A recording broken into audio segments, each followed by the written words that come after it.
Pernah nggak sih kalian dengar istilah Rencana Pembangunan Jangka Panjang Nasional atau RPJPN?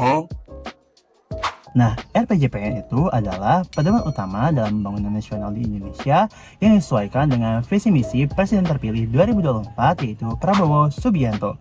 Namun, apakah aktor di dalamnya hanya pemerintah saja? Dan siapakah pemerintah itu sebenarnya? Yuk kita bahas di kelembagaan dan pengelolaan pembangunan nasional yang akan dibahas oleh kelompok 3 yaitu saya Arfan Al-Faisal, saya Daniela Alicia, saya Salmoliana Zamroni, dan saya Syakira Azizadia. Singkatnya, kelembagaan adalah aturan main atau rules of the game. Fungsinya adalah supaya tidak ada tumpang tindih antar kepentingan dan juga meminimalisir konflik. Dalam konteks negara, kelembagaan itu adalah aturan formal dan juga informal untuk mengatur interaksi antar aktornya. Nah, siapa aja ya aktornya? Jadi aktornya itu adalah lembaga yang dibagi menjadi dua kelompok besar yaitu lembaga pemerintah dan juga lembaga non-pemerintah. Ada 3 pokok lembaga pemerintah yang utama yaitu lembaga eksekutif, legislatif, dan juga lembaga yudikatif. Lembaga eksekutif itu isinya ada presiden, wakil presiden, dan juga menteri-menteri termasuk Bappenas. Dia ini yang merancang pembangunan nasional yaitu RPJPN dan juga RPJMN.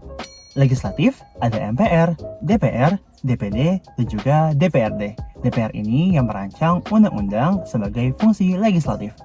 Namun dia juga punya 2 fungsi lainnya yaitu fungsi anggaran dan juga fungsi pengawasan. Selain itu, DPR juga berfungsi untuk menyerap aspirasi rakyat dan juga menjembatani suaranya untuk kebijakan publik. Adapun MPR menjaga konstitusi.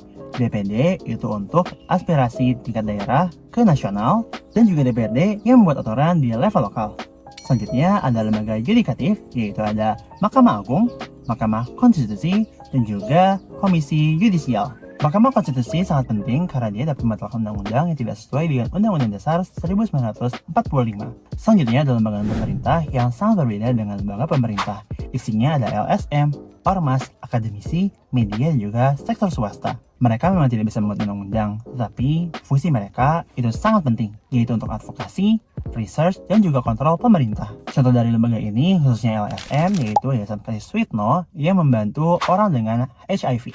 Lalu ada Yayasan Kusuma Buana yang fokus pada keluarga berencana dan 1000 Days Fund yang mencegah stunting. Pada akhirnya, lembaga pemerintah dan juga lembaga non-pemerintah saling berkontribusi dalam mencapai pembangunan nasional. Bicara di sektor kesehatan, terdapat 4 aktor utama yang berperan dalam pembangunan nasional di bidang kesehatan.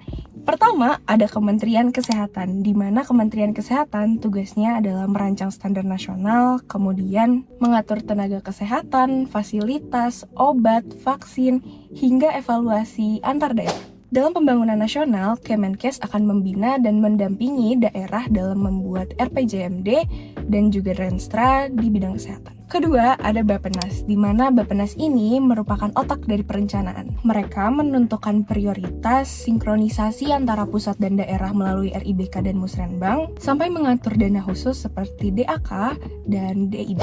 Ketiga, ada BPJS Kesehatan. Nah, BPJS ini yang mengurus tentang pembiayaan layanan kesehatan melalui JKN. Tanpa adanya BPJS, mustahil yang ada namanya Universal Health Coverage. Keempat, ada pemerintah daerah. Nah, mereka ini merupakan pelaksana utama di lapangan yang membuat RPJMD, menganggarkan APBD, dan juga menjalankan layanan dasar. Nah, rencana pembangunan nasional itu seru dan terstruktur loh, mulai dari RPJP nasional atau rencana pembangunan jangka panjang nasional. Nah, RPJP ini disusun oleh pemerintah pusat melalui Bappenas dan menjadi landasan hukum untuk merancang RPJM nasional. Nah, RPJM ini disusun melalui Bappenas menyesuaikan dengan visi misi presiden terpilih. Hal ini wajib disusun paling lambat 3 bulan setelah presiden dan wakil presiden terpilih. Nah, setiap kementerian dan lembaga itu akan menyusun Renstra atau rencana strategis. Nah, Renstra ini akan digunakan untuk menyusun Renja atau rencana kerja. Selain itu, ada juga nih namanya rencana kerja pemerintah tahunan atau RKP. Nah, hasil RKP ini akan digunakan untuk menyusun APBN. Pelaksanaan RPJP ini nggak cuma dilaksanakan oleh pemerintah pusat, tapi juga oleh pemerintah daerah, instansi negara, badan usaha, masyarakat, dan pemangku kepentingan lainnya. Terus supaya semuanya berjalan lancar, pemerintah juga menyusun sistem insentif dan disinsentif untuk kementerian dan lembaga yang menjalankan RPJP ini. Selanjutnya, Bappenas dan kementerian terkait juga rutin loh untuk meninjau RPJP, RPJM, dan RKP. Lalu dari hasil evaluasi ini nantinya akan dilaporkan kepada Presiden. Jadi proses perencanaan dan pembangunan nasional di Indonesia berjalan sistematis dan melibatkan banyak pihak. Selanjutnya, reformasi birokrasi Kementerian Kesehatan juga makin keren loh. Tahun 2023, Kementerian Kesehatan mendapat predikat A, yang artinya Kementerian Kesehatan sudah berjalan sesuai dengan kinerjanya, walaupun masih membutuhkan ruang untuk perbaikan. Menteri Kesehatan Budi Gunadi Sadikin mengatakan bahwa ada beberapa langkah nih yang diraih oleh Kemenkes untuk mencapai predikat A dalam indeks reformasi birokrasi. Pertama, dari digitalisasi layanan kesehatan, simplifikasi regulasi, ketersediaan alat kesehatan, dan juga mengurangi tumpang tindih dari sistem pelaporan data melalui Satu Sehat. Nah, ngomongin tentang peran dari Satgas atau badan khusus, ada BRI dan juga BPKP. BRIN ini adalah Badan Riset dan Inovasi Nasional, di mana dia ini nggak cuma tentang riset, tapi juga penelitian, pengembangan, dan juga inovasi keren.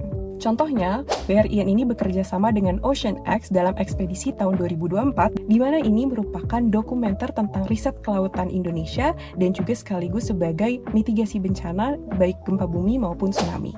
Selanjutnya ada BPKP yang bertugas mengawasi keuangan dan pembangunan supaya berjalannya ini transparan dan akuntabel. Contohnya BPKP Kalimantan Tengah yang baru-baru ini melakukan evaluasi tata kelola cadangan pangan pemerintah di Perum Bulog. Itulah materi dari kelompok kami mengenai kelembagaan dalam pengelolaan pembangunan nasional. Semoga bermanfaat ya teman-teman. Dadah!